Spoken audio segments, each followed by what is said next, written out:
بسم اللہ الرحمن الرحیم۔ اللہ کے نام سے شروع کرتا ہوں جو بڑا مہربان نہایت رحم کرنے والا ہے۔ حضرت علی کرم اللہ وجہ الکریم فرماتے ہیں، زندگی میں ہر جگہ پھول بکھیرتے جاؤ، ایک جگہ اپنے لیے باغ لگا پاؤ گے۔ جو شخص دور اندیشی سے کام لیتا ہے وہ اپنی کمر مضبوط کر لیتا ہے، اور جو ایسا نہیں کرتا وہ خسارے میں ہوتا ہے۔ حکومت یا دولت جس طرح آتی ہے اسی طرح چلی جاتی ہے۔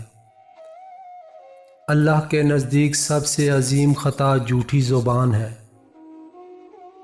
سب سے بڑی غریبی حماقت ہے۔ حاجت مند کو محروم رکھنا مالداری کے زوال کا باعث ہے۔ خاموشی میں قدر و منزلت ہے، سکوت میں سلامتی ہے، اور رازداری سعادت اور خوش بختی کا حصہ ہے۔ جھوٹے کے پاس وفاداری نہیں ہوتی۔ انسان کے دین کا اظہار اس کی سچائی سے ہوتا ہے۔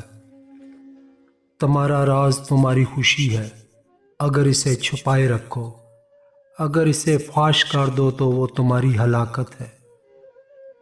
آنکھ شیطان کا ہتھیار ہے۔ مستحب ہے کہ منگنی کے لیے روز جمعہ کا انتخاب کیا جائے۔ انسان کی بہتری زبان کو قابو رکھنے میں ہے۔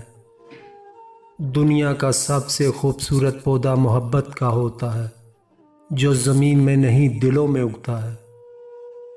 مجھے اس پر تعجب ہے جو اپنی گمشدہ چیز کو تو تلاش کرتا ہے لیکن اپنی ذات کو گم کر کے تلاش نہیں کرتا۔